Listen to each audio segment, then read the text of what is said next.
Okay, so good morning all, and welcome to this FPMT module.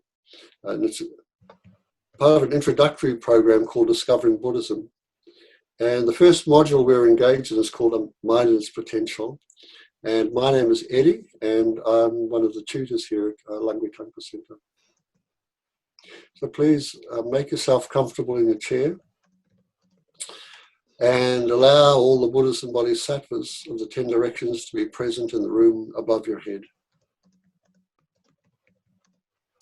Then imagine that every sentient being surrounds you, and recollect that all of us equally wish to avoid suffering, equally wish to have happiness, and are equally bereft of genuine happiness. And furthermore, we are equal in that for everyone, the causes of our suffering can be eliminated, and the potential for complete, genuine happiness exists within each one of us.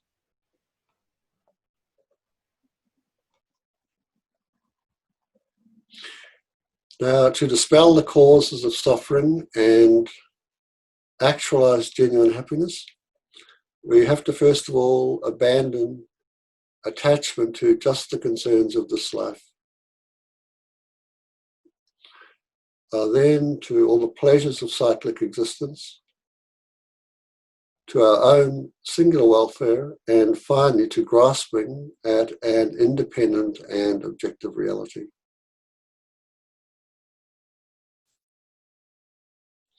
So by doing so, we can help everyone turn their mind to the truth as it's presented by the Buddha, and thereby abandon the sufferings they experience and their true origins, and then practice the path of and its cessations to remove confusion and purify it into pristine awareness.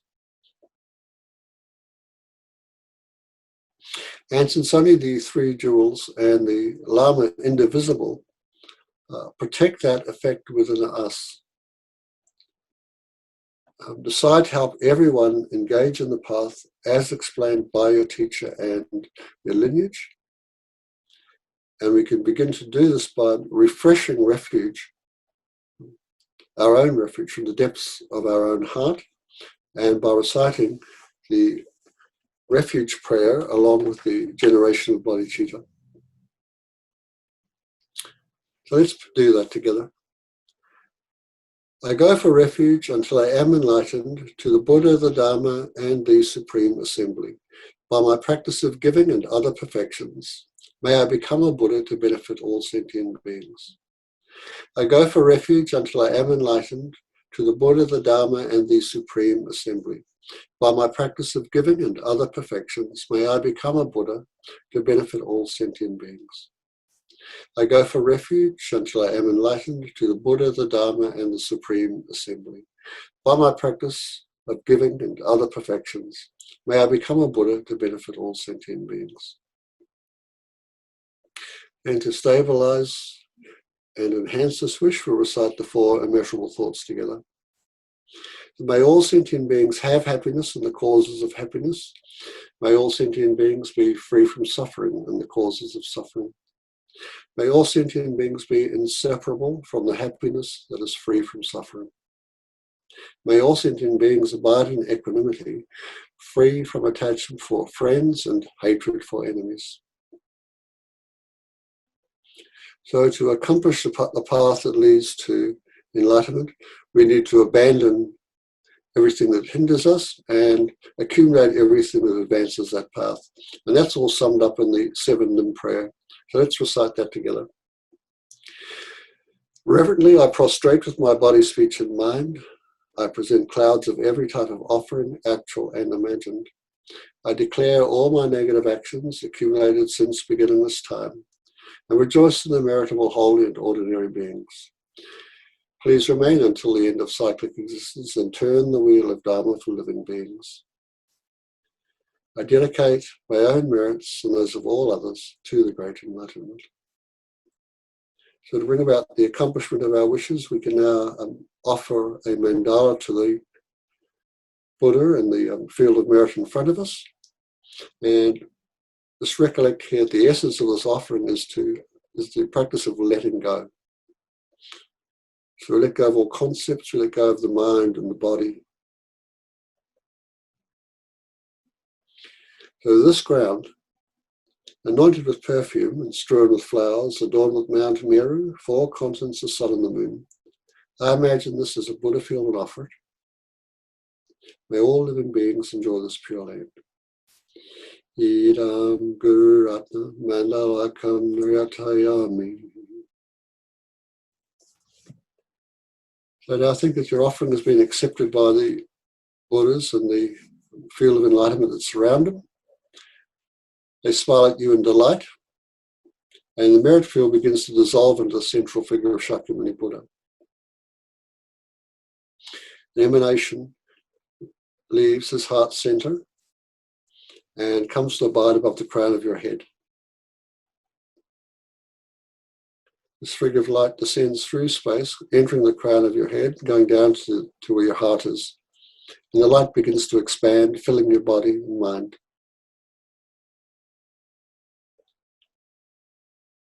And the light presses up against the pores of your skin and enters into space, filling all of space.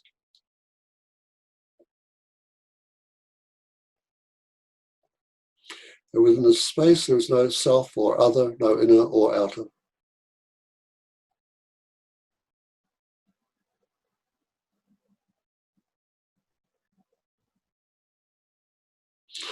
And within this space, all sentient beings have been purified of their negativities and have accomplished all their good qualities.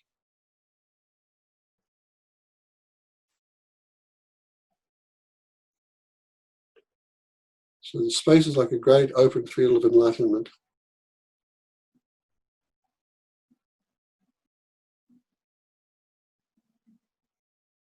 And what we call you or I is pervaded by that space.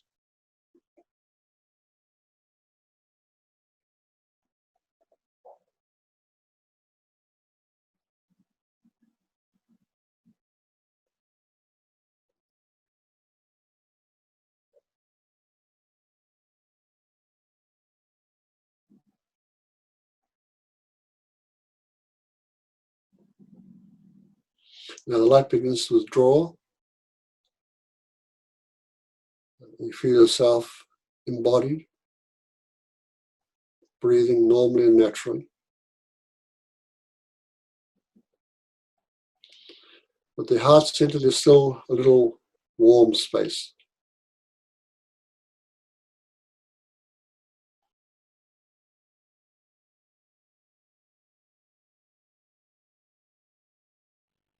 And we acknowledge that this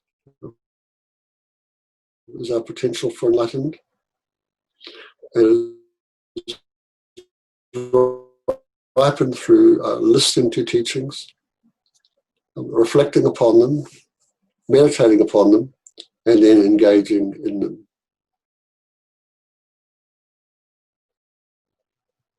So now breathing deeply through your nostrils, exhale through your mouth, and then allow your awareness to come back into the room. So now I'll do the share screen, Miffy. That's right. Okay, so here we all are, everyone. So we're on to class 6, Light is Potential, and we're moving through our 8-week course. So what we've covered, so you can see here quite a bit.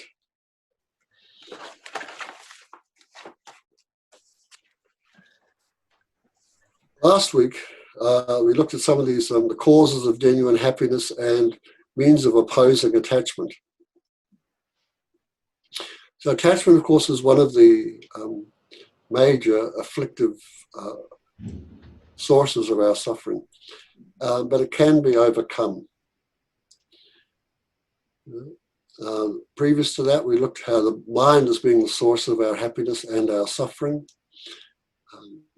And we still have a potential, because we have the nature of a Buddha within us, to purify all types of problems and accomplish our fullest potential.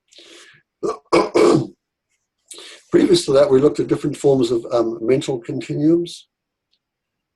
And before that, we looked at the mind itself and defined it as being a mere entity of clarity and cognizance, or clear and knowing. And as human beings who have the freedom and the opportunity to engage in the practice of Dharma, we need to use our mind to do that. And the way we use the mind is to apply a type of discipline to it. And that type of discipline is what we're going to be talking about today, because it requires from us these two mental factors, mindfulness and introspection.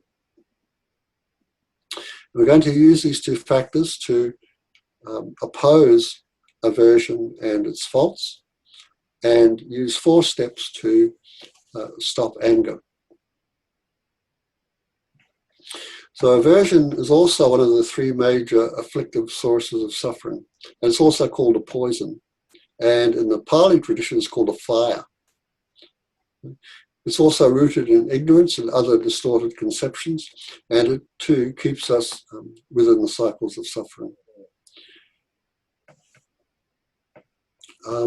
So let's have a look at the material that I've used to present the class. So these are some of the books. Now on top here we have 3 books which belong to a particular series. There is a 4th one that was also very useful, but I just don't have it up there. So if we look at the first book, there's one with a green cover there, called Following in the Buddha's Footsteps. So this has got chapters on wisdom, which contain a lot of information on the 4 establishments of mindfulness. So when we use these 4 establishments of mindfulness, we also have these 2 previous mental factors that we're going to be talking about, mindfulness and introspective alertness.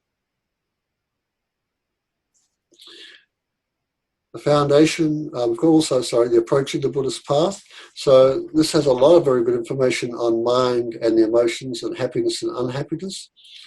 Whereas the next one, the Foundation of Buddhist Practice, talks about these 6 root afflictions. So last week we looked at desirous attachment, and this week we're really looking at aversion.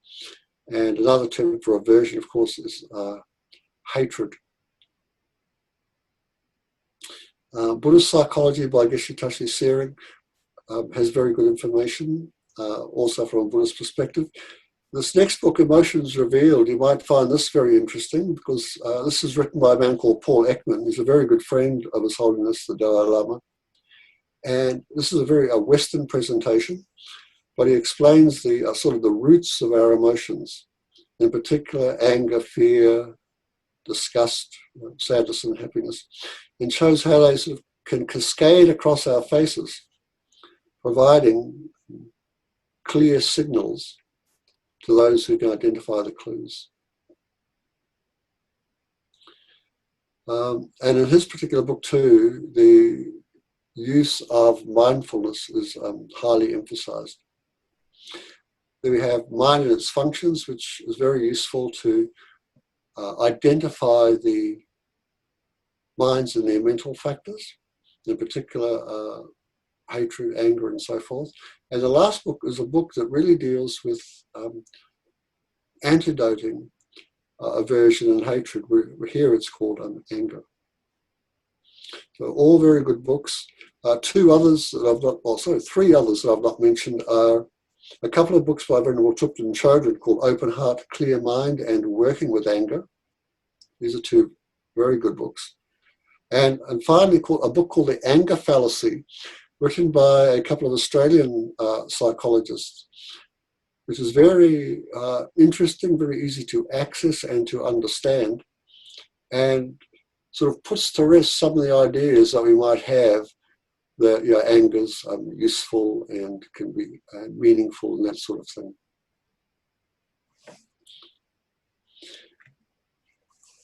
So now, here we have a praise to mindfulness by Arya Shantideva, and this is taken from his text, The Bodhisattva's Way of Life. Here Shantideva says, at all times and in any situation, mindfulness will be my constant habit. This will be the cause whereby I aim to meet with teachers and fulfill the proper tasks.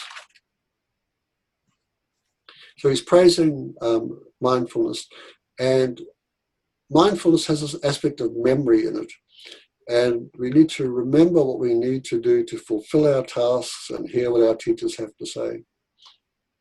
And so Shantideva is saying, in a way, you know, our mind wanders a lot, and large segments of our experience are lost.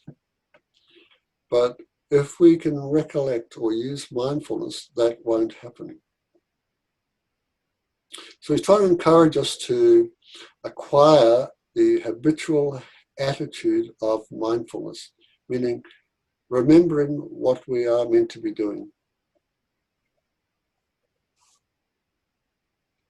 So let's go on and have a look at these tools. So the first, as I said, is mindfulness, and the Pali term is written here on the screen. I'm not quite sure how to pronounce that, but in Sanskrit it is just called sati. And its essence is this: to remember or to recollect. And the second tool is this one called introspection. And it's really talking about the mental factor of vigilance, keeping an eye on what's going on, the quality control of what is to be remembered. So we have something to remember. This is from mindfulness, and introspection is looking at how are we remembering? What is the quality of our remembrance? So from the book Following in the Buddha's Footsteps, he says that, this is the Dalai Lama, says that, that mindfulness and introspective alertness are both discussed in Pali and Sanskrit traditions. And the mental factors of mindfulness and introspective awareness primarily function to focus on what is important in the moment. Whether that be our meditation object, the movement of our body, or the reason for engaging in a certain action. So you can see the field is quite large. These two tools work together to keep our mind in virtue and to redirect our attention back to what is important, should the mind sort of stray towards non-virtue. So in a way they protect the mind from non-virtue. And in that way they prevent us from experiencing suffering and obstacles on the path. Mindfulness and alertness, mindfulness and introspection also enable us to work for the benefit of others. And in relationship to that, a great Buddhist practitioner called Togme Sangpo, who wrote 37 Practices of the Bodhisattvas, said this, in brief, whatever you are doing, ask yourself, what's the state of my mind? With constant mindfulness and introspective awareness, accomplish others' good. This is the practice of bodhisattvas. So what we're going to do is first is look at each of these two tools separately, and then we can go on and see how we can use them to oppose aversion, hatred. With that quote, Eddie, it's also Lama Yeshe over and over always said, check up, check up. Okay, yeah. So here we have mindfulness. And mindfulness, first of all, has to observe a familiar object. Right? So you have to know the object first before you can be like mindful of it. And once it knows that object, it doesn't forget it. And by doing that, by not forgetting it, observing what is familiar, not forgetting, it stops the mind from wandering. Now, the original meaning of this word mindfulness in the Indian language is memory or recollection. So you would have heard this, I think, many times said by one of the other tutors here that comes here, Corey. I guess in the times we live in, mindfulness has been given other meanings as well. But like I said, originally it just means memory or recollection. And the Buddha used this ordinary word, but he gave it a new meaning, which was specific to his doctrine or teachings. So according to a couple of different texts, mindfulness is a distinct mental factor that repeatedly brings to a mind a thing of previous acquaintance without forgetting it.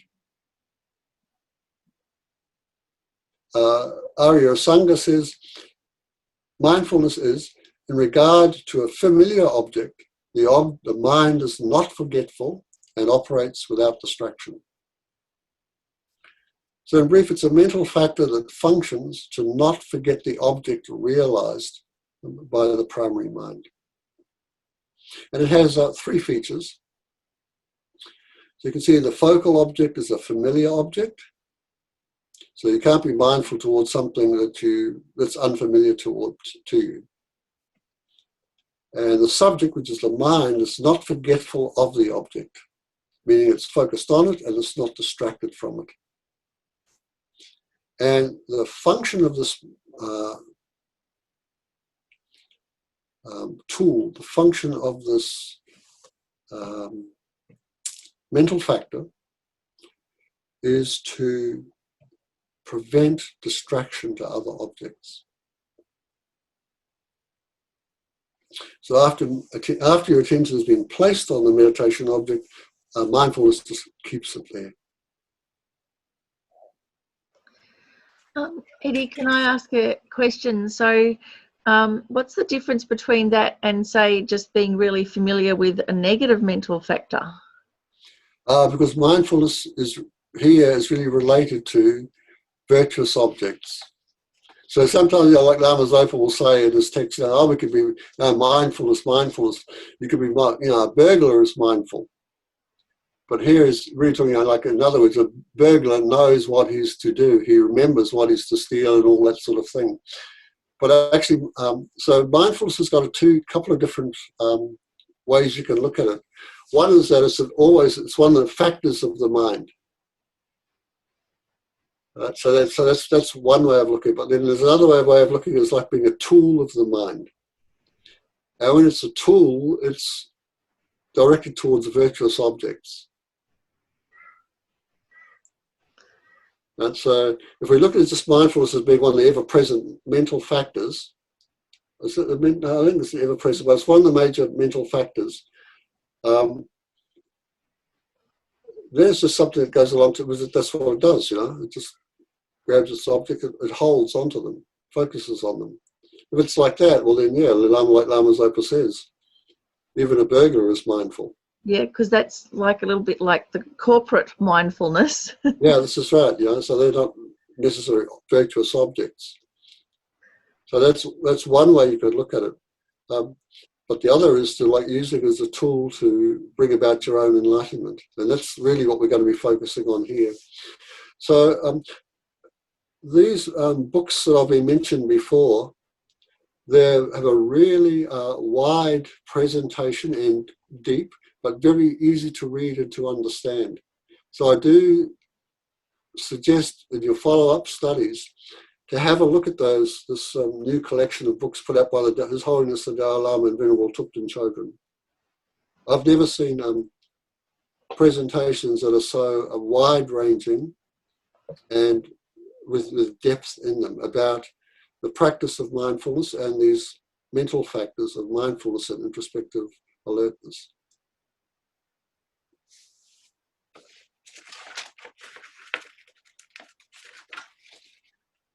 So the next mental factor, or the next main tool we'll be using, is called introspection. And it is to guard what you're mindful of. So as I call it, like it hooks your alertness, the hook of alertness. So it watches over what you are familiar with, what you've remembered. And it's an accurate awareness. So here, once again, this, we can look at these. This also, just like mindfulness, in two different. But in brief, we can sort of infer three types of introspective awareness. The first is one that accompanies correct views.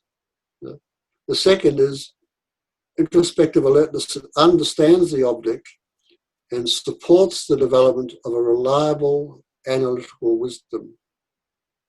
And thirdly, it enables the mind to attend to the meditation object and supports the practice of serenity. And that's the one we're really sort of focusing on here, even though the others all play into it.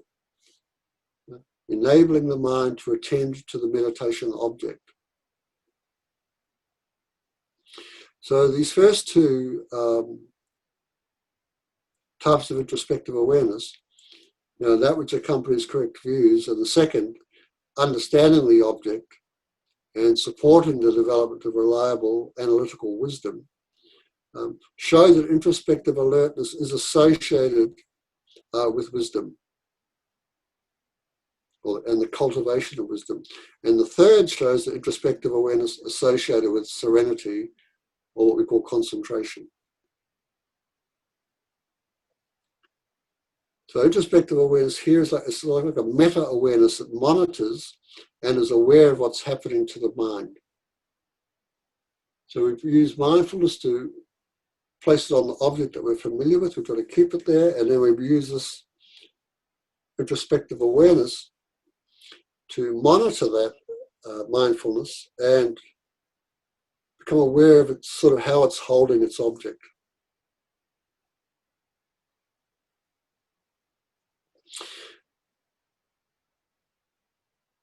So introspective awareness also monitors the mind for the afflictions, and should one arise, it detects the affliction and prevents it from overwhelming the mind. So introspective awareness propels the application of an antidote.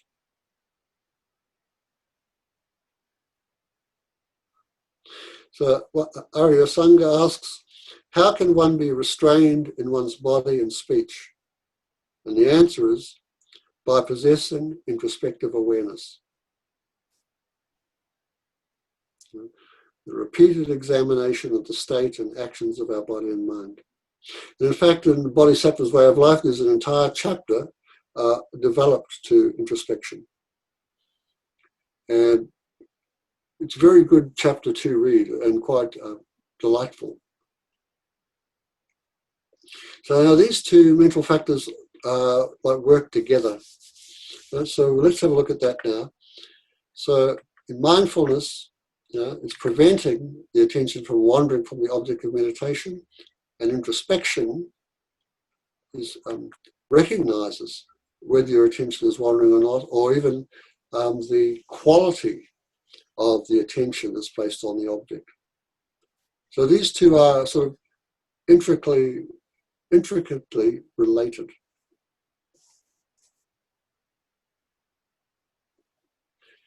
And these are mentioned together when speaking of the higher training in ethical conduct, because mindfulness focuses on what to practice and abandon, and introspective alertness sees if our body, speech, and mind are following suit.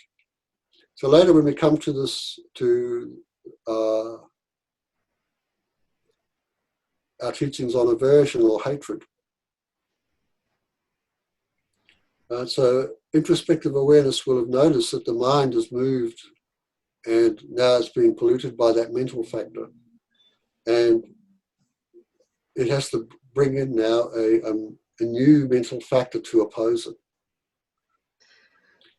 So as a form of intelligence, introspective awareness distinguishes virtuous from corrupted motivations, and mindfulness keeps the mind focused on the virtuous intention. So if we find ourselves trying to practice the Bodhisattva's way of life, and we think we're going along okay, we set a good we set a good motivation, but then we find that we don't want to give a book to somebody, or we don't want to give money to somebody, or we don't want to do something. That not wanting to do something is actually non-virtuous. Right? So in this case, then introspective alertness recognizes that immediately and goes, your mind has lost the motivation of bodhicitta. Right? Go back to it and you remember, oh, that's of course I'm trying to practice the mind of enlightenment. Here, please do take the book, I'm sorry. Or you reach into your wallet and you pull out some coins or a note and you give it to the person who's given it, and you smile and recollect it. Of course, I'm trying to attain enlightenment. This wealth doesn't actually belong to me. It's a means to help others. So then, Eddie, with this analogy here of like driving, so if we've lost our introspection, then it's like being asleep at the wheel. And then if... Yeah, that's right. Yeah, that's sort of one of the things that would have happened. Yeah, so then introspection is checking that we're not asleep at the wheel, that we're not getting tired, that we've still got our bodhicitta motivation. Yeah, that's right. And mindfulness is like just keeping our hands on the wheel and driving towards our destination, that we know where we're going, and we're going that way. And introspection checks out, how are we going? That's right. Yep. So, mindfulness counteracts forgetting the meditation object, while introspective awareness protects you against or provides remedies against sort of being really restless or being tired. So this one here, if our mind was very restless, we might be looking around us or listening to some music or looking out the window this way and that, Being on your phone. Yeah, that's right, being on your phone. And so introspection notices that, like, oh, put the phone down, pay more attention to the road, that sort of thing. Or else if we find we're getting really sort of tired and noddy, introspection would notice that and decide perhaps it's best to pull over.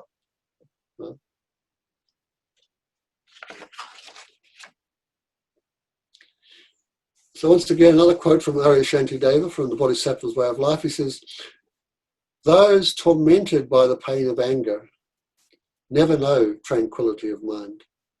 Strangers they will be to every pleasure. They will neither sleep nor feel secure. So here now we're coming to another major part of the topic for today, meaning anger or aversion. So they use these terms in the Tibetan tradition. They use anger, aversion, and hatred, all meaning the same sort of, all applying to the same word in Tibetan. But when it's translated over into English, then we've got a few problems because just the words are different and their sort of intensity is quite different too. But anger is the sort of most common word used, but actually it's not such a good one. Perhaps hatred would be much better. So in relationship to this quote, those who are tormented by the pain of anger, meaning those whose minds are irritated by family life, work, not getting what you want, all those sorts of things. Well, when your mind is like that, then you don't know the bliss of concentration, a state of perfect mental happiness. So here you can see also they're looking at the two types of happiness. One is sort of ordinary happiness, whereby you might have attachment to it. Somehow or other the object changes or something. Now you have anger towards it. Mind has flipped one negative mental state to another. And this is sort of ordinary happiness. And here he's sort of saying, there's even greater happiness than that. Do you remember about that? When you forget, then you're strangers to every type of pleasure and you don't feel secure at all. It says here, it's impossible for those who forget or who do not know the tranquility of mind, for them to achieve concentration of mind. If they haven't done that, they know neither mental joy nor physical well-being, even at night, because sleep deserts them.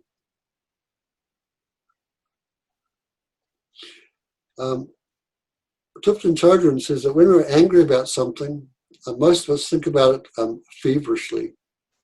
And we can't sleep at night or find any peace of mind. But there are many different ways of dealing with that type of situation. And we'll talk about those as we go through the text, through this teaching. So let's look at this thing that I've sort of wanted to call aversion, because I talked to Corey also about this, and he said his Tibetan teacher says it's not actually anger, it's aversion. So when we look at the 12 links and the snake in the middle, that's like hatred. And this is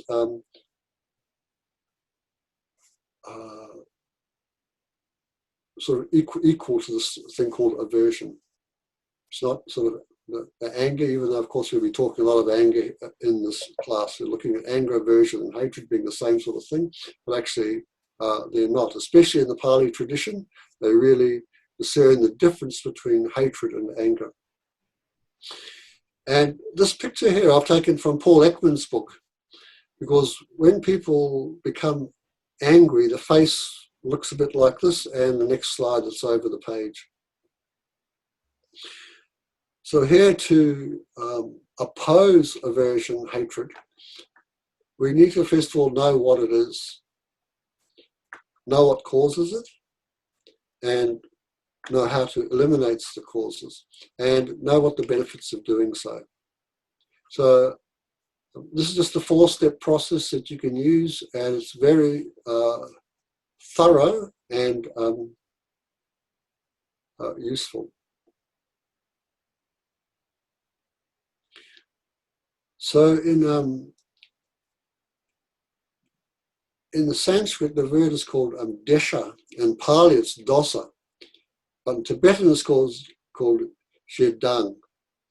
And this is a Buddhist term that's translated as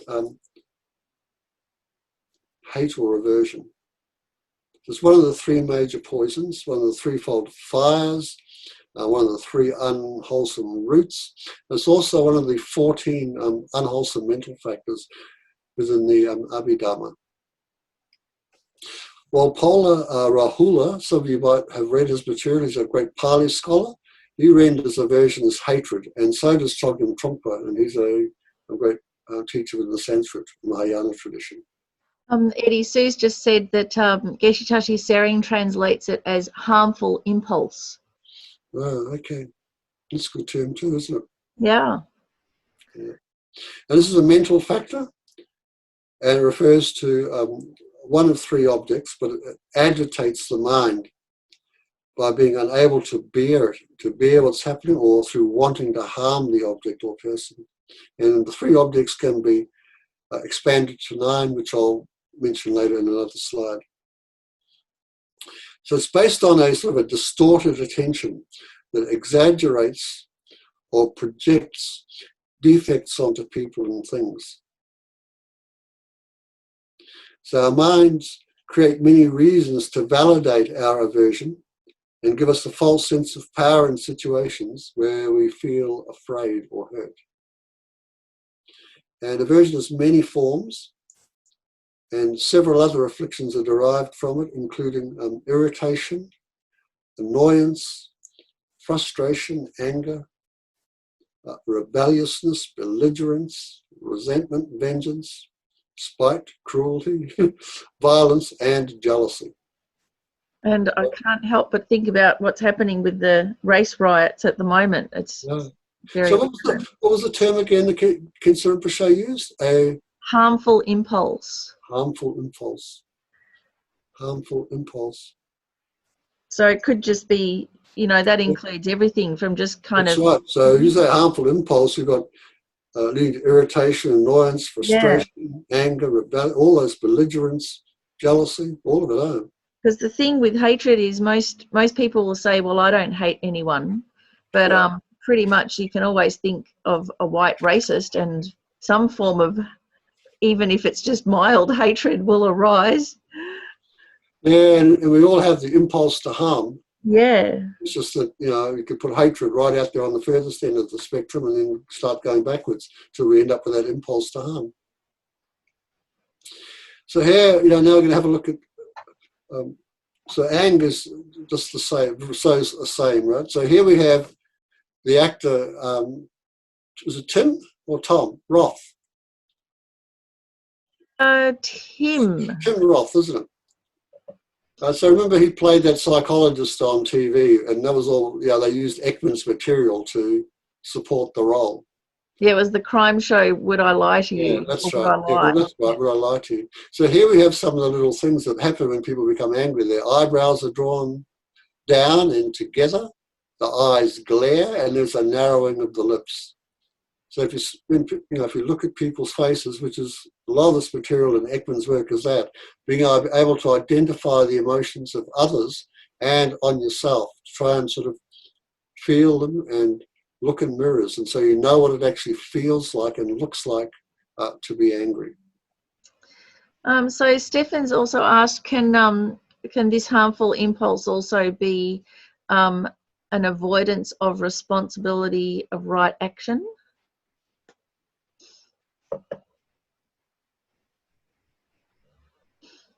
I don't know. That's such a, I'm not quite certain in what's being asked there.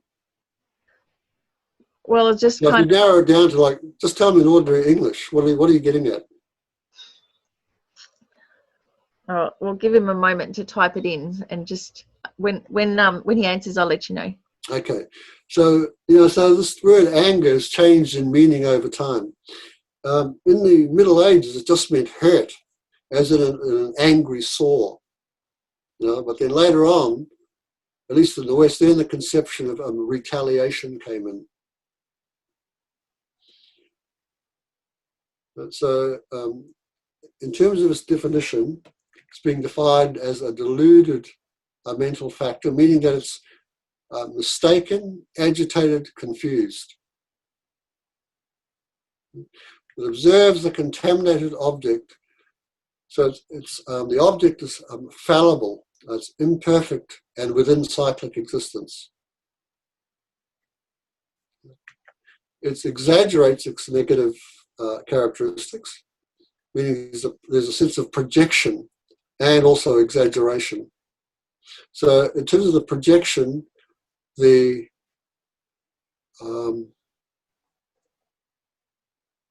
negative characteristics seem to be coming from the side of the object. And in terms of the exaggeration, it's saying that that's all that is seen by the mind. So the whole object seems to be negative. And whatever good qualities that are there have not available to you. But it considers it to be undesirable. So the value that you bring to this object is that there's no benefit in the object. There's only harm that it can do to you. So it's useless in a way to bring about any type of happiness that you might have.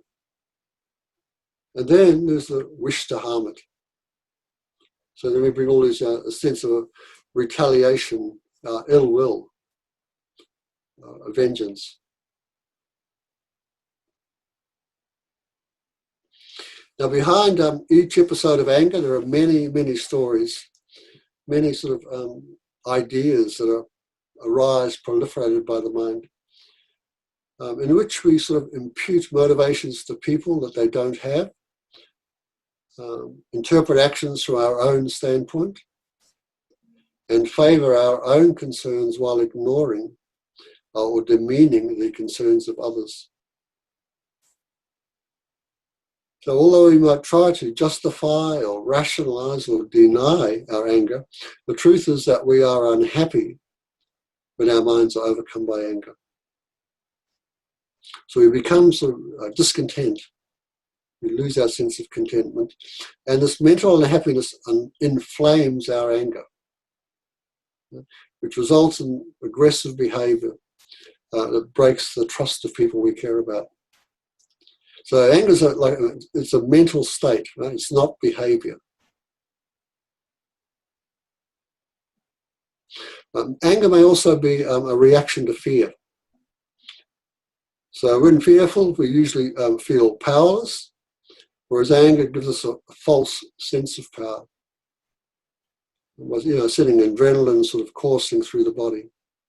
So although anger may sometimes seem to make us courageous, our behavior when angry seldom remedies the problem and usually makes it worse. So in this book, Samsara Nirvana and Buddha Nature, one of those books, there's a really good section up here about anger and the ideas we might have about anger to bring about social justice or to spur us into action and so forth. So that book's very good dealing with those issues, and also the book called The Anger Fallacy. Because I know it's very, you hear this material and it really sort of threatens ideas that we might have where we found ourselves getting angry and then we want to change something that's wrong. Like, what's going on in America at the moment. There's a lot of angry people out on the streets and they're trying to bring about social justice. Now, this next quote is such a really useful one and made a huge impact on my own life. It's just this here, once again from Arya Shantideva. Having found its fuel of discontent in the prevention of what I wish for and in the doing of what I do not want, hatred increases and then destroys me.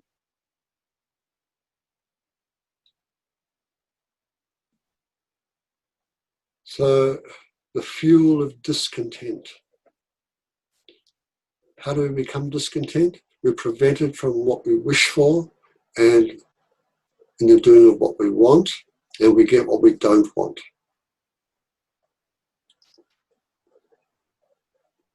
Right, so if you look at what's happening in America at the moment, you'll see that what the people out in the streets, they've been prevented from social justice for a very, very long time. They are prevented from doing what they want, and they're getting what they don't want. The fuel of discontent the fires of hatred are in the streets. Not for everyone, of course, but some. It increases, and then, of course, people will come and shoot you or beat you.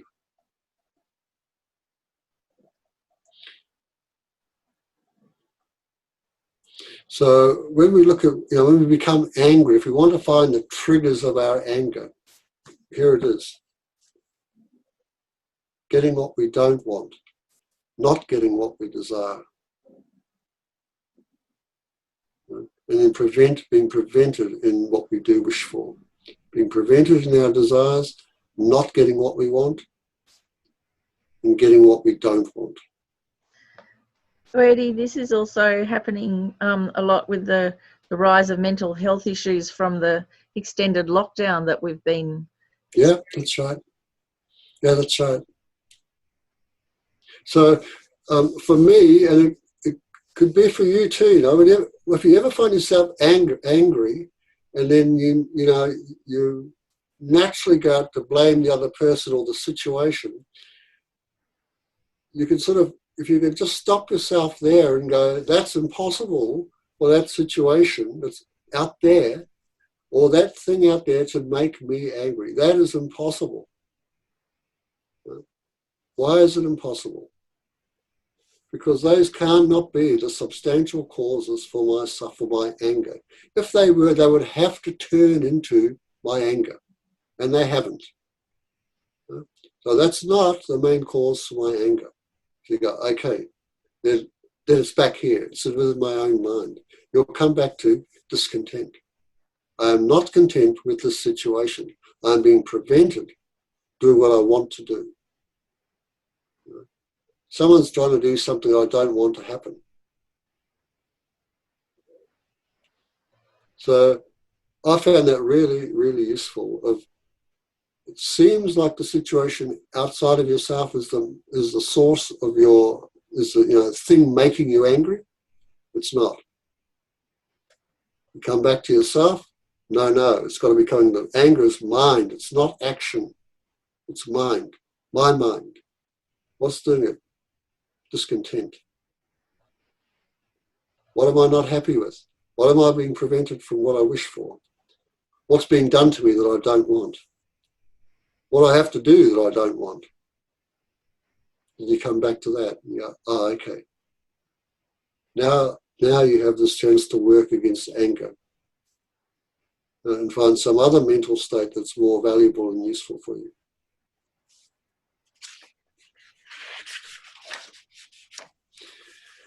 So this will lead us into, so I think that's a very simple way, but a very powerful way of regaining your power. Because anger seems to give you power, but it actually takes it away from you. It hurts you. You end up being hurt. So if you just go back and go, actually, my mind is just not content with what's going on.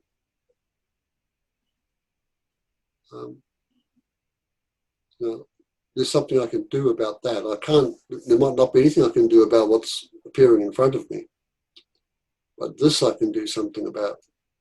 So when we see the people rioting, when we found ourselves locked down, there are very simple things you can do against opposing anger, or being resentful about being locked down, or having the police beat you and all those sort of things. For me, you just go straight back to this. Oh, everybody's suffering. Everybody's trying to avoid their suffering, and they all want to be happy. They're just like me. But neither of us are authentically happy. So, Edie, it seems like with the lockdown of the just being unable to bear your own suffering, and so then it turns to frustration and anger. That's right. And then you maybe go out or throw something on the floor, or yell at your wife, or scream at the kids, or do something like that. That's right. And that's what I say. So if you could just come back, hang on a minute, my wife, my children, the people, everyone around me is just like me. We're all the same, we're all locked down. We're equal in our suffering. And all of us are trying to avoid it. We all want to be happy. And none of us are authentically happy. And then we come to those next two steps. Hang on. But the causes of my suffering can be overcome, which is, here, anger. That's one of the causes. And I actually have the potential within me to be happy.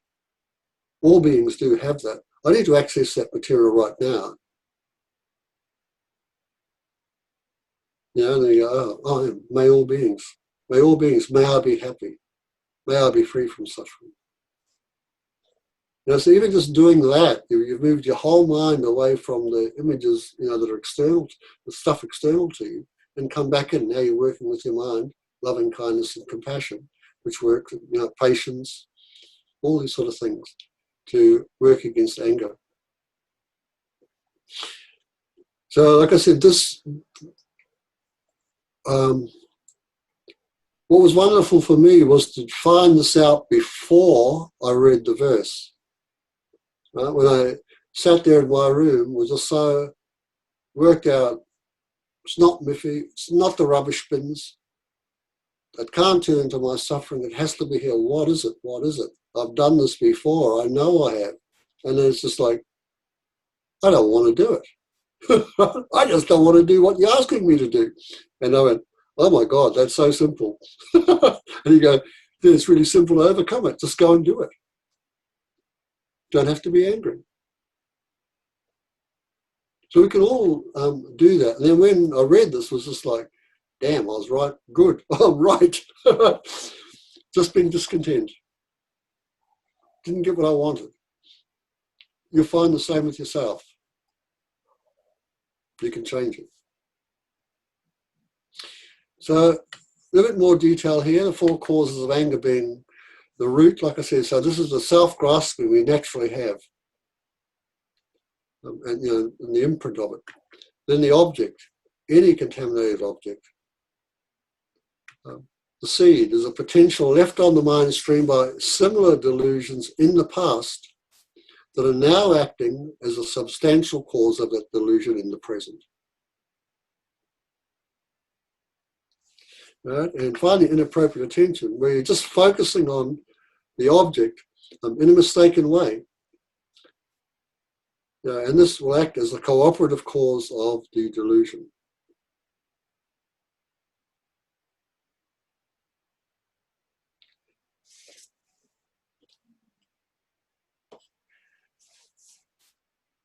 So, Eddie, could you give an example, say, with this one of the 4 causes of anger, say with the race riots at the moment? Okay, so say for all the policemen and all the people in the streets, right? So everyone, being unenlightened, has self-grasping ignorance. Right? They all grasp at their own sense of self to exist in a mistaken way, and the world itself that they're in appears to be objective and independent of them. Right? And then, so this is the root of the problem. Right? Then they see, for instance, the rioters or the people demonstrating, they're focused on the police, so they're seen as to be contaminated objects, nasty, mean killers. Right? From the police point of view, the people out there in the street are the problem. Right? So the police and the demonstrators all have potentials on their mind stream for anger.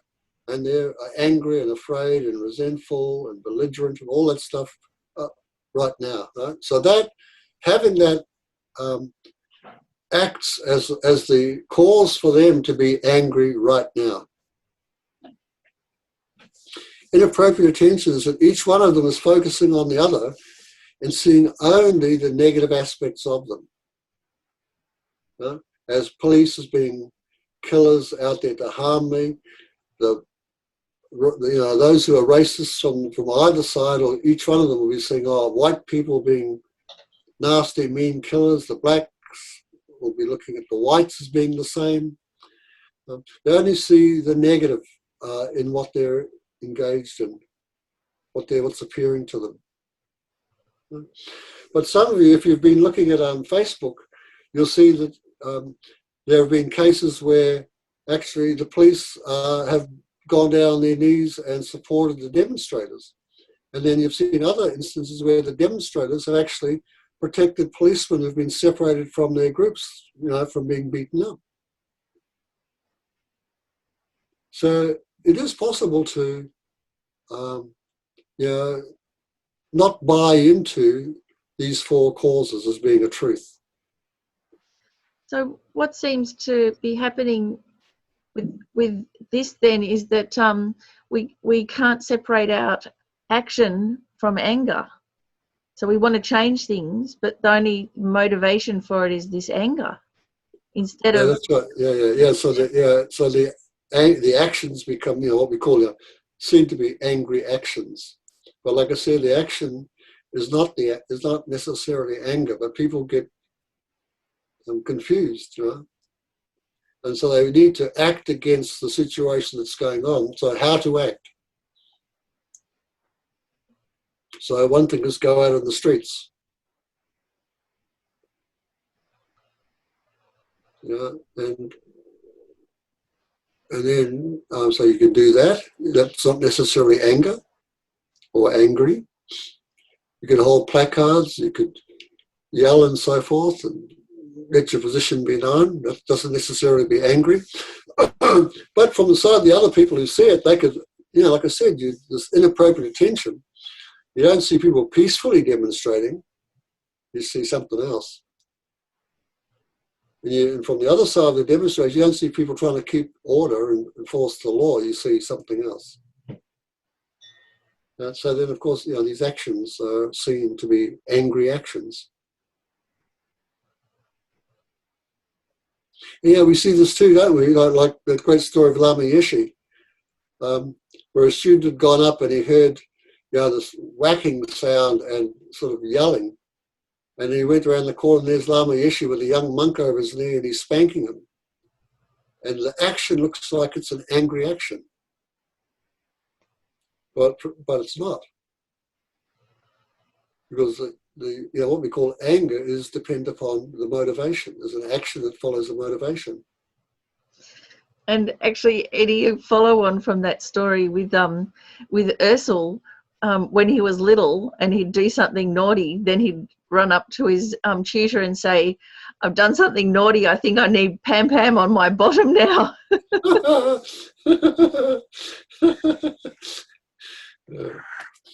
So I guess that might be leading on to this, this next slide, right? The mosquito is not the problem. So we see this mosquito and its activity is biting into you and sucking out your blood. Right? You will see that as no doubt about as being the problem. Right?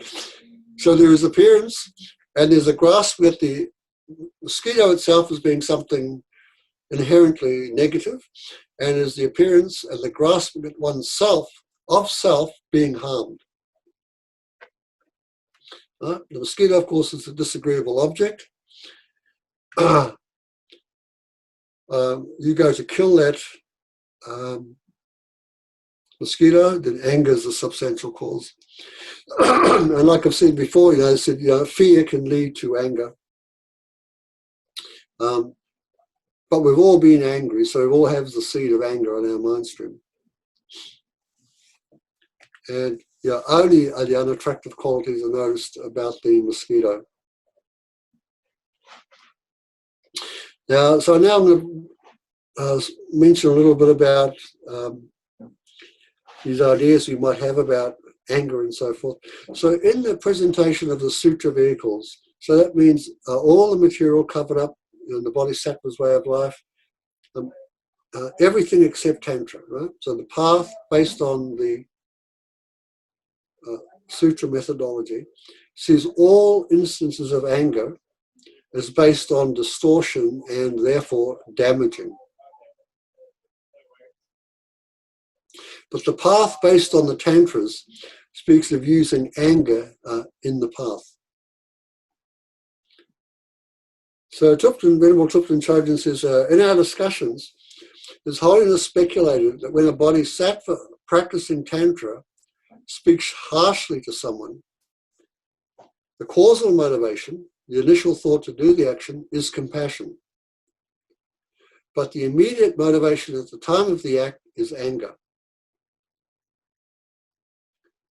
So one difference between this anger and ordinary anger is that ordinary anger wants to harm or punish the person, while anger that has been transformed into the path aims to stop the person's harmful actions. Which sort of brings us back to the previous story with Ursel and Lama Yeshe, doesn't it?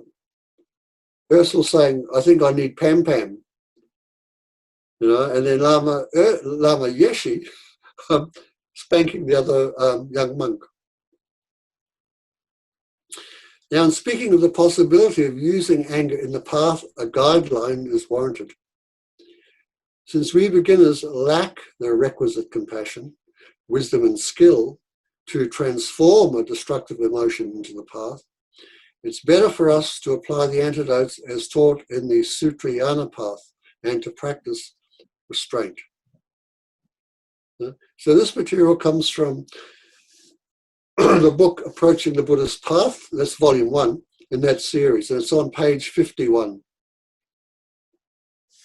So there's where there's this discussion about, like bringing anger into the path or using it as a skillful means to stop social injustice or stop evil. And this, brings us to what we were saying before, Miffy, about this confusion we face. And it's because the phenomena themselves and the activity or the person seem to come fused together. So the persons appear to be like angry persons, or the activities appear to be angry activities, and we have to like oppose that, and most often it's opposed with violence. So it's very difficult to experience the emotions which are associated with anger, hatred, resentment, vengeance, and so on, without some degree of hostility towards others. If you closely examine the emotion, you'll see that it's based on self-centeredness. It's really about you being hurt, you being disrespected, you afraid. So as such, from a Buddhist perspective, because that self that's afraid and so forth, that self, there is a self that's afraid, but not the one that's being grasped at. So when you closely examine the emotion, we find they're based on self-centeredness. And as such, from a Buddhist perspective, these emotions falling under the umbrella of aversion or hatred, like anger, are distorted and harmful mental states which are to be abandoned. So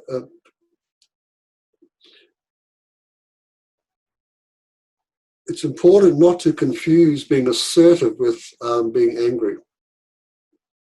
So a person can speak firmly or forcefully without being angry. And there's plenty of people who will see somebody do that and think, what are you angry about? And that's not the case.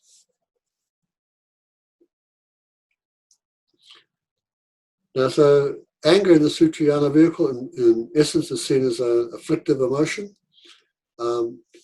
It's based on self-centeredness, and it's a distorted mind.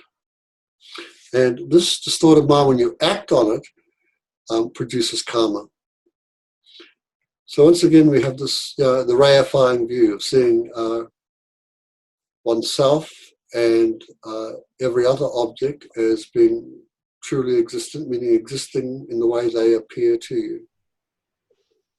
Eddie, can I just ask too, like sometimes people will say, I'm not angry, but it's because they're not kind of, fiery anger. It might be like a cold anger. So with that, is there an element of contempt in there that's how you can tell that it's anger? Like if it's yourself. Well, it's not that you can tell, it's the other person has to be able to tell. The only way you can tell if there's contempt is by looking at their face and seeing what's the face doing. The person who you're accusing or saying you are contemptuous of me or you are coldly angry, well, you don't know that. No, I'm thinking more like for myself, if I've gone, no, I'm not angry. Yeah, so you can check. Degree of disrespect or contempt, then that way you can pinpoint it in yourself. Yeah, that's right. So you can do that. That's the analysis that we're required to do, isn't it? Instead of looking at others and looking for their faults, check yourself, see if you have any faults. So of course, if you don't have contempt or cold anger and so forth, but you are speaking assertively,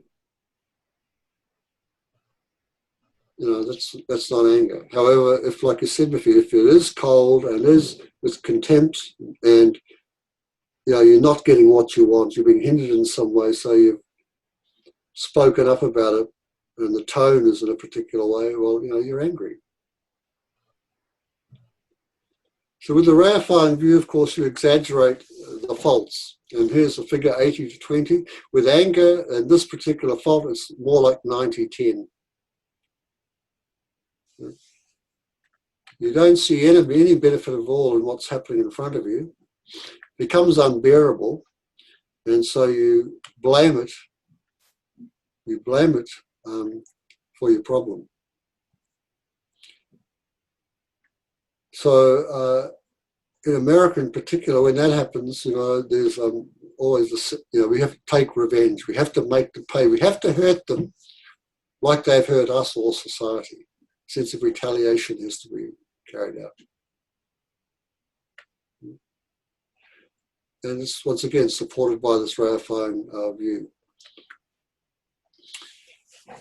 But this doesn't really have much benefit for you. So you see this many times when people have sat in front of an electrocution, and the person has been electrocuted, they might say, they'll be happy, good, they might say, and things like this.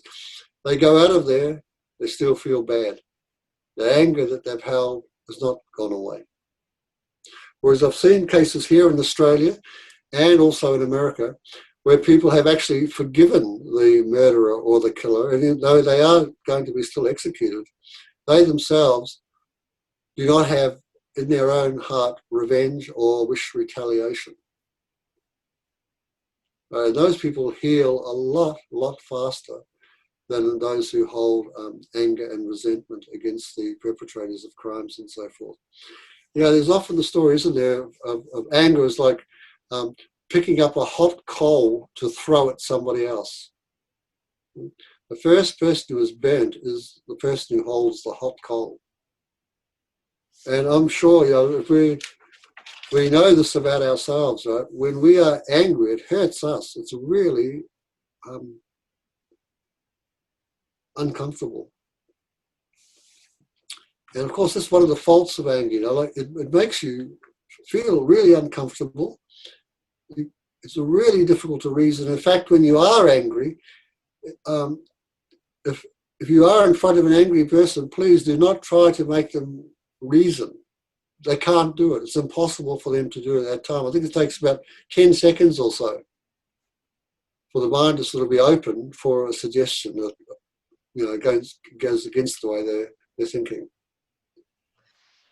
Eddie, Martin's just said, so with regard to the issue about contempt, so does it come from pride mainly? And I'm thinking, is that kind of bound up with that self-grasping? Yeah, it is. It's all bound up with self-grasping, the pride, and then the pride, the self-grasping, and then, of course, the contempt, and then the anger.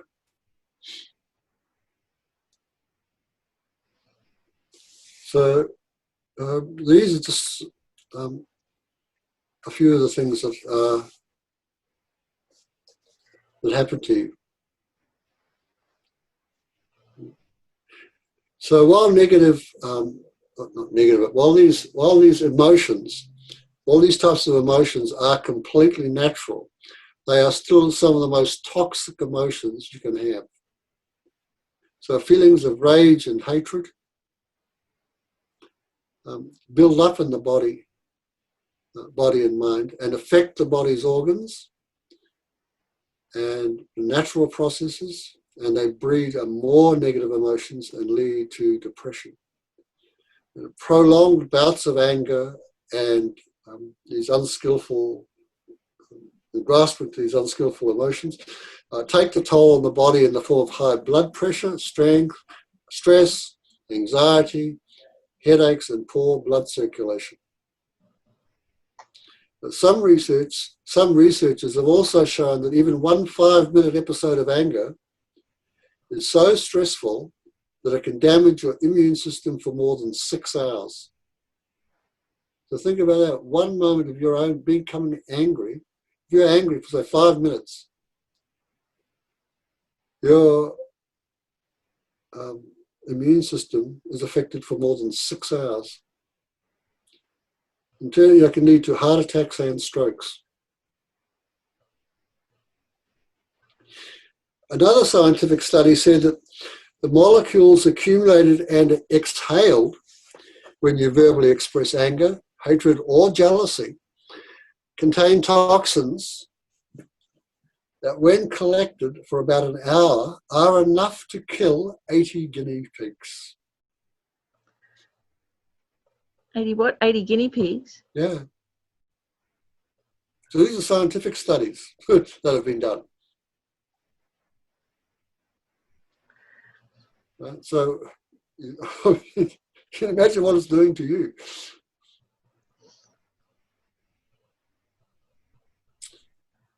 So we should do our best to oppose anger. And we can do this by, first of all, developing a view of genuine happiness. And like I said before, a view of genuine happiness goes, it's not the things that are out there that are making me happy or sad. It's my own mind. How do you do that? With mindfulness. You remember that. Understand the faults of anger. Some of the most simple ones of how it destroys your health, both physically and mentally, in this life. It prevents you gaining any types of insights on the path. In terms of Buddhist practice, it can be enough to throw you into lower realms in next rebirth states and so forth. It puts on your mind stream all these potentials to be angry again and again.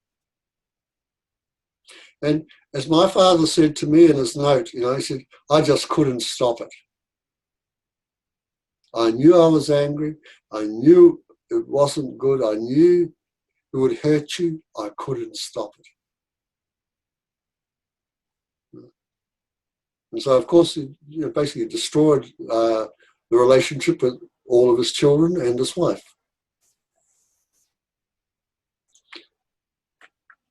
Apply the antidotes. So, in terms of the antidotes, in recollecting and developing the view of genuine happiness, you have to remember, being unenlightened means there's all sorts of faults that we have in the mind. And our lives will never be quite right while those faults remain. And again, happiness and suffering are not coming from out there. Right? If I wish to be happy, I have to discipline my mind. I need to remember what I've read and listened to.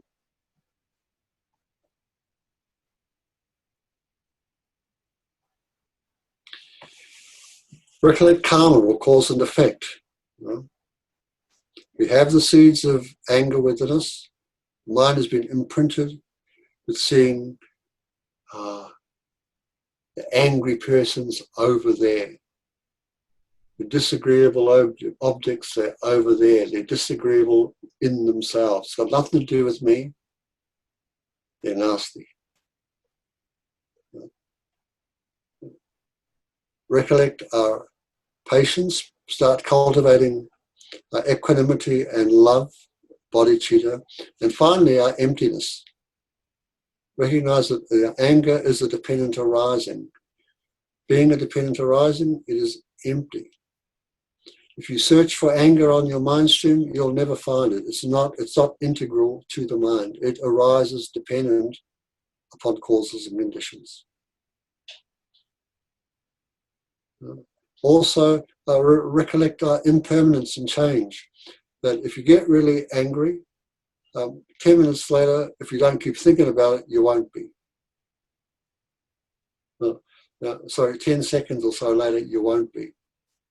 But while you're in the grip of anger, you will not be able to reason. You'll just be burnt by it and feel really uncomfortable and distressed.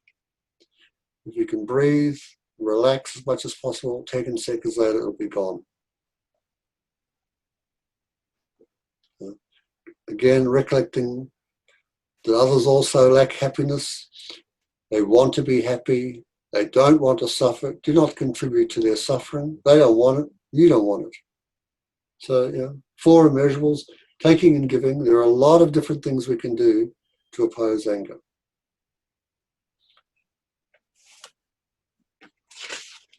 So like I said, when something is a dependent arising or depend upon causes and conditions, it means it's adventitious. It requires the conditions to support a cause, and then you can become angry.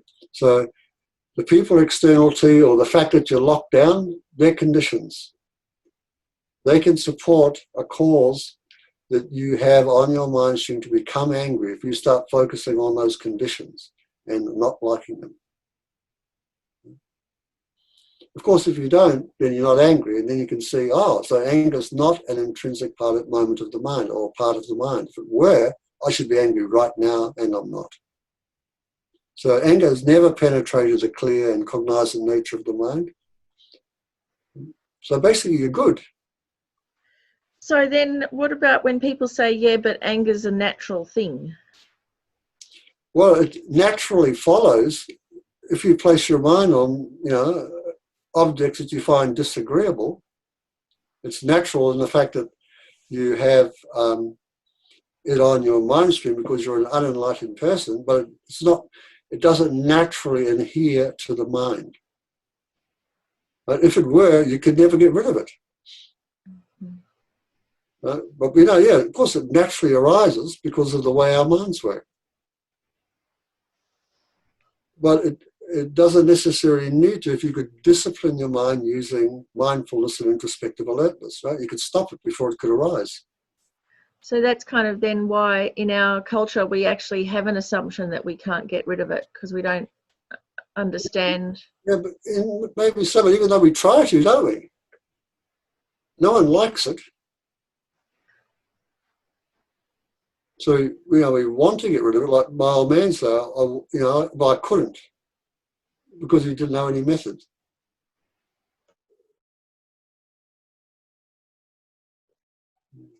So, once again, from talking to Sangpo from 37 Practices of Bodhisattvas, while the enemy of your own anger is unsubdued, though you conquer external foes, they will only increase.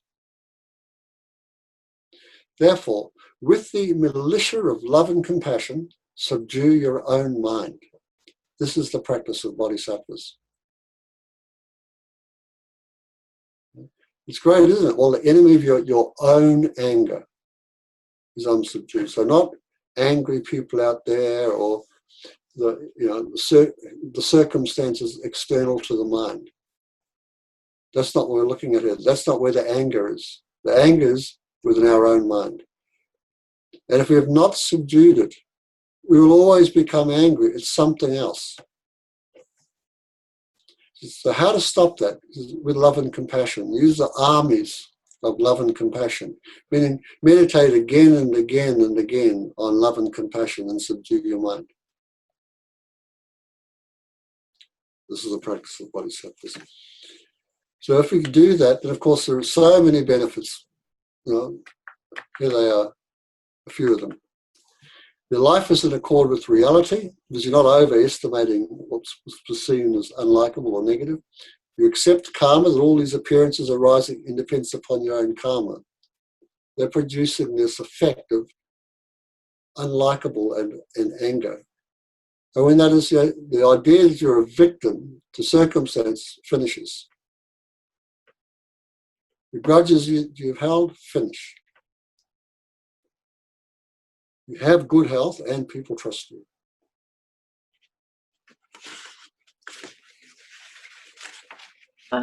Eddie, Pauline said, so maybe anger is more of a habit or we come to be habituated to angry behaviour. Yeah, well, we do, and we are. And so that, often so the ways to stop it is to first of all see what it's doing to you. See what that habit is doing to you. See how it's destroying your health, your goodwill, your family, your relationships, your happiness. And so you've got to sort of look at the fault of it first. That's really how you always begin to oppose a habit, is to see what it's not, what it's doing for you negatively, in a bad way. It's like the greater harm rather than the immediate sort of benefit. Yeah, the immediate kind of release of frustration. Yeah, that's right. Yeah. So meditations, there are many different types of meditations. This is a very simple one, like we say, let me, myself, how wonderful it would be if me, myself, were to be free of enemies, dangers and anxieties. May I be free of enemies, dangers and anxieties, whether they be outer or inner. So let me be free of those people who harm me, free of the dangers I find surround me.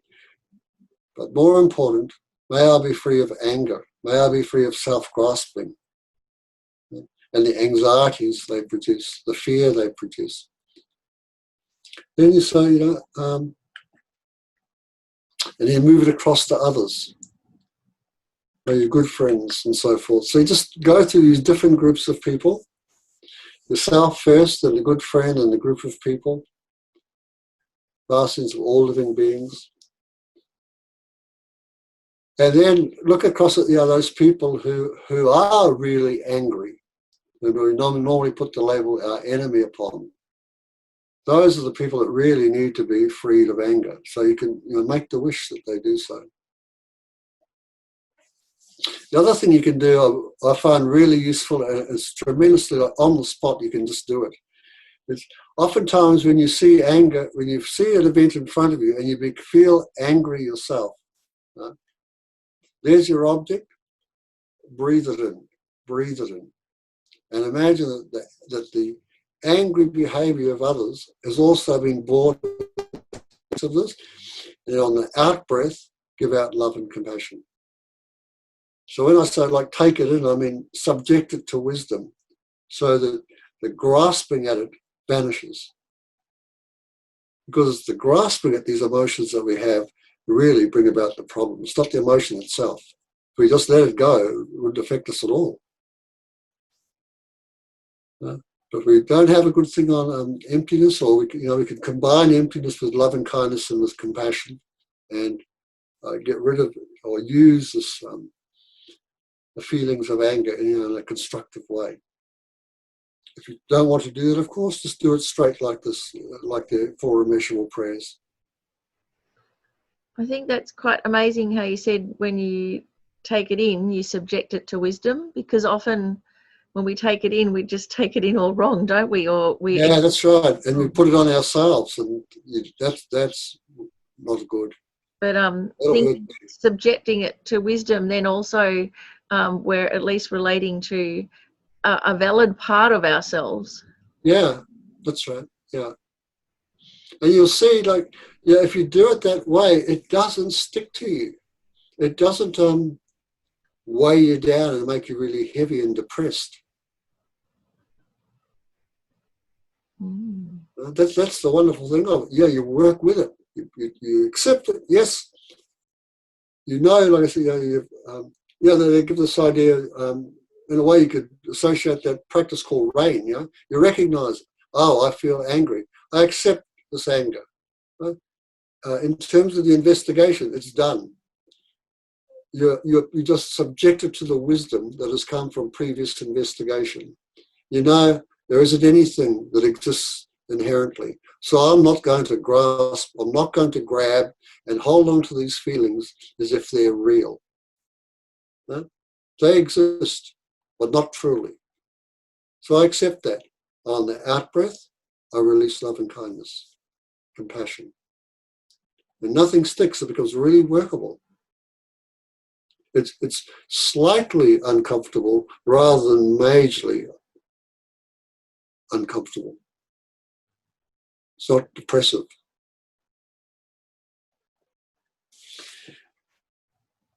So in brief, we looked at mindfulness and introspection. We saw that mindfulness was a mental function that functions to not forget the object realized by the primary mind, while introspective awareness sort of keeps the mind on that object, notices the qualities of the mind holding the object.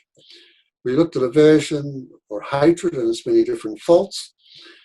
We see that it's a way of agitating the body and mind. If you're unable to bear what's going on, so you wish to destroy it in some ways. Instead, we destroy ourselves, our relationships, and our spiritual progress.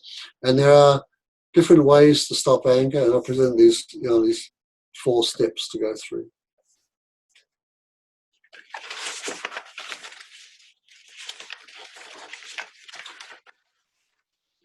And with those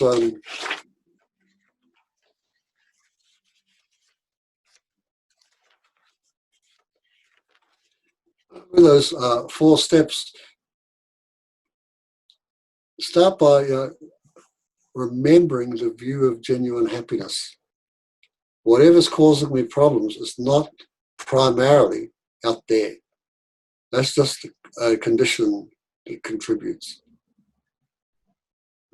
Genuine happiness means I need to come inside and work with what's going on inside me. And I can use mindfulness to remember how to work and what's going on. Question? Eddie, there is a question from Inaka. Is avoiding people who hurt you a good strategy to prevent anger? It's a temporary strategy, and it's a good strategy if you don't have a very strong mind to engage in any of these practices. So the first thing you can do is do that, but don't leave it there, because you're not actually changing your mind. You're just removing yourself from the object. Anger still remains within you. But it's a good first step. So when you move away from the people or the situations that you find you get angry about, while you're away from that situation, start applying some of the stuff that you've heard today or what you've read about. Start opposing anger.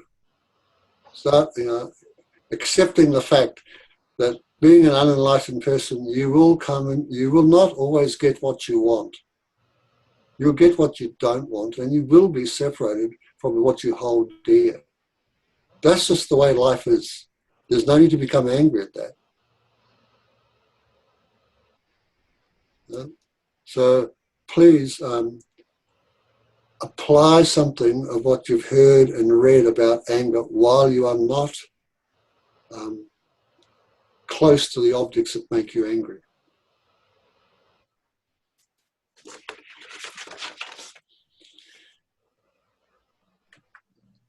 So we've come to the end of our class. Here's some of the things that you might like to have a look at. In the material that you've got it up on the website, have a look at the document called 01 FEMT, Mind Its Potential, pages 38 to 40. These are the two titles, Controlling the Three Poisonous Mind and Protecting the Mind. And document 04, Science Meets Buddhism. Next week we'll look at equalizing self, another practice, and the exchanging of self, another practice. So they're both two aspects of one practice. One is at the very beginning and one is at the sort of very end. And this practice is a terrific practice to oppose any type of disturbing emotion that might arise in the mind.